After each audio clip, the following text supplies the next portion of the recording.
This video will be the first of two that are discussing a few types of man-made radioactivity, essentially. So this video is going to be about nuclear fission, and the next one is going to be about nuclear fusion. You can kind of think of them as opposite processes. So fission is sometimes referred to as splitting the atom, because that's more or less what's happening, is that you're splitting a large nucleus into multiple smaller nuclei and some number of neutrons. So this only happens with really big, heavy nuclei. Generally, mass greater than 200 or so is where nuclei become what we refer to as fissionable, meaning that they can undergo the fission process. So these really heavy nuclei split into multiple smaller nuclei.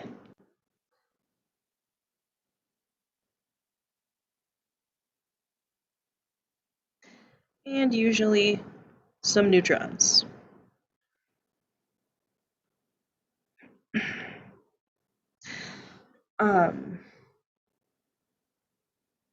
So the heavy nuclei are generally much less stable.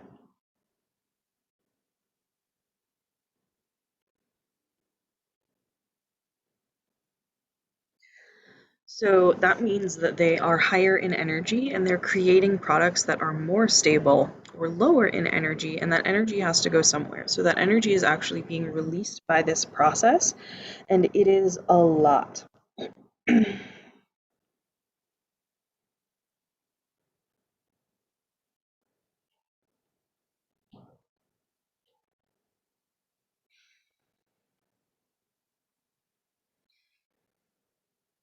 So this is actually the process that is used in nuclear power plants. More on that in a minute. But lots and lots of energy is being released. So some of the most common or most important fissionable isotopes are uranium-235,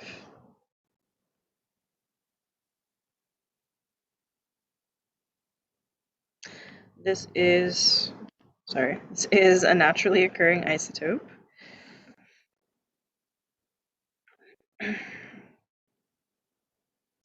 It is not the most abundant isotope of uranium, but it is a decent percentage. And when it's going to be used for nuclear power, uranium, before it is used, goes through what's known as an enriching process. Enriched uranium is a sample of uranium where the abundance of uranium-235 is higher than the natural abundance, like significantly higher than its natural abundance, because this isotope is just much better at undergoing the fission process. So to have kind of the minimum amount of waste possible, starting with a sample that is mostly uranium-235 is the way to go. Then basically most of your material actually is being used to produce power. Nuclear waste is clearly not a great thing for the Earth, not a great thing to have around, but we do our best.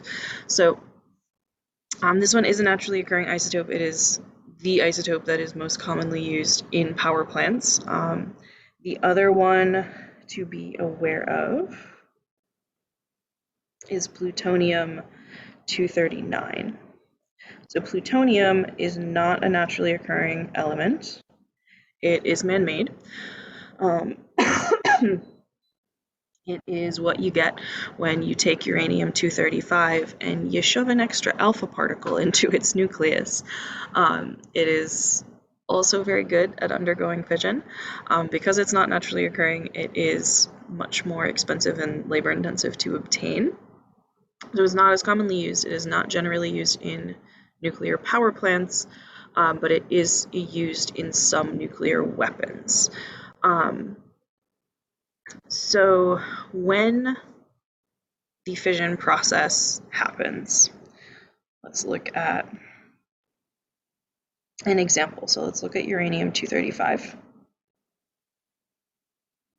92.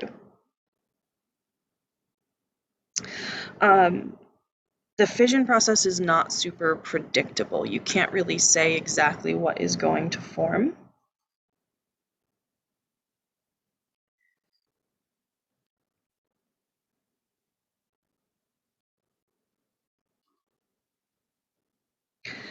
So one option, just to look at an example,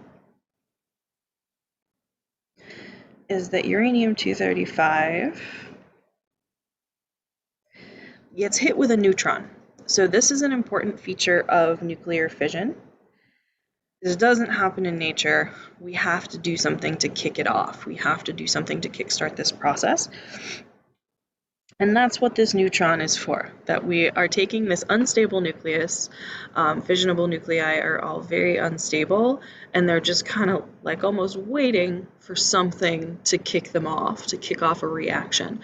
So we take a neutron and we slam it into this unstable nucleus, and it cracks it in half, essentially.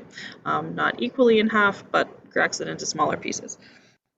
So your fissionable nucleus is going to be struck with a neutron to kick off this process.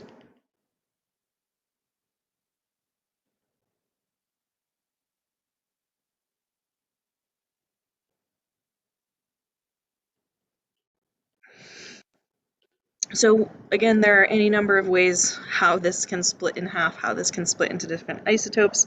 One possibility is that we get strontium 90, xenon 143, and 3 neutrons.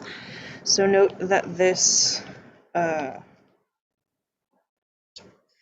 bigger number out in front here is a coefficient. So that's telling me that I have 3 copies of that particle being produced. So I have 3 neutrons, each of which has a mass of 1 and a charge of 0. Now, you will notice that we put a neutron in at the beginning. We have 3 neutrons out at the end. These neutrons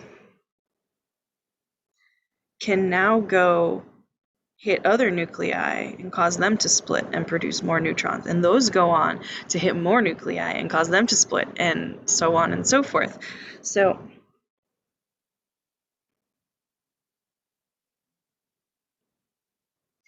these neutrons hit other nuclei,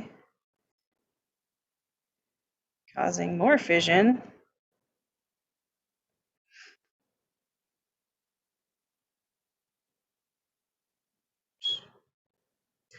Which creates even more neutrons, so on and so forth.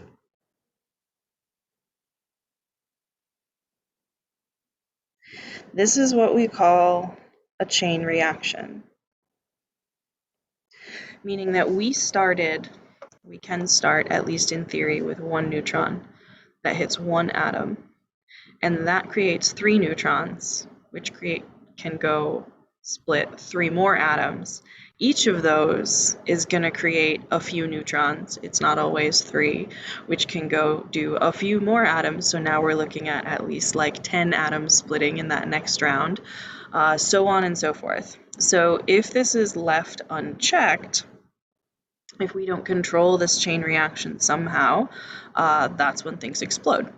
So from a chemistry standpoint, the difference between a nuclear power plant, and a nuclear bomb is just control. A bomb is not controlled. We let the chain reaction run rampant, and then it explodes. In a nuclear power plant, we actually shield some of the material. So like those neutrons that are given off as a product, they don't all find other nuclei because we put stuff in the way. So they don't actually go on to cause an uncontrolled chain reaction that like maybe one of those neutrons goes and finds another nucleus to split, but they don't all undergo the process. It doesn't get bigger and bigger and bigger.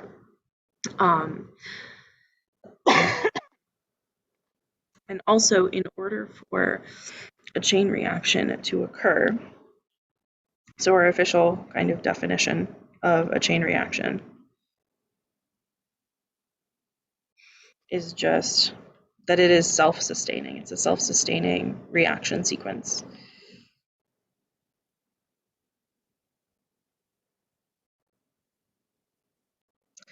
And in order for a chain reaction to continue or to even really get started, we need a minimum amount of material. If there's not enough stuff to start with, it's never going to be able to truly get to that self-sustaining state. So we need at least what's known as the critical mass,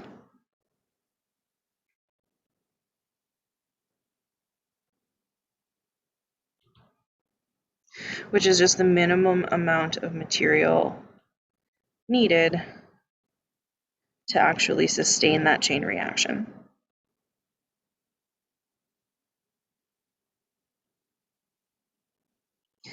If we have not enough, we call that a subcritical mass.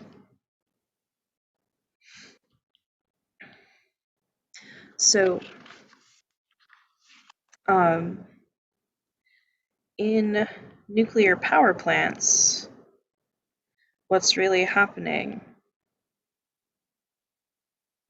is that the energy released from a fission process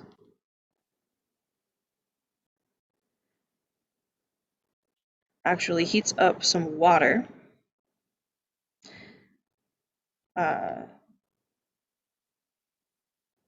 until it boils, so that makes steam.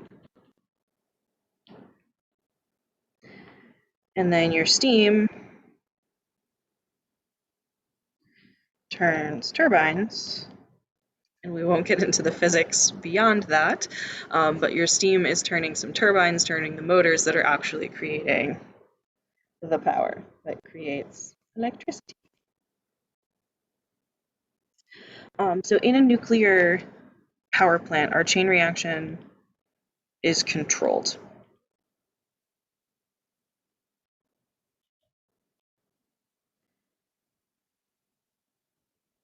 We use what are known as control rods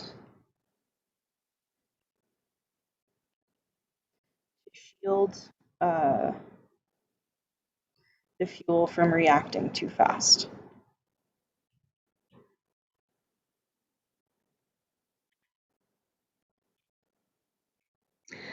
In nuclear weapons,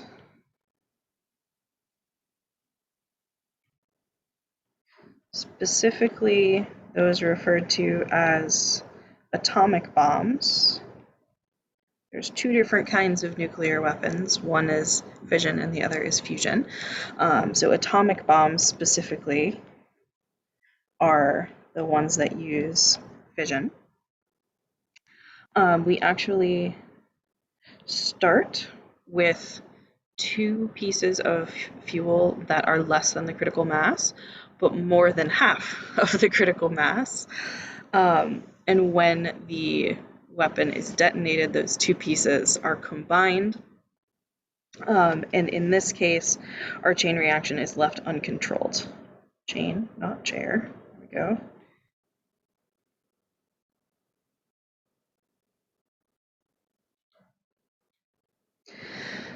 Which leads to explosion, but otherwise it is same chemistry involved in both.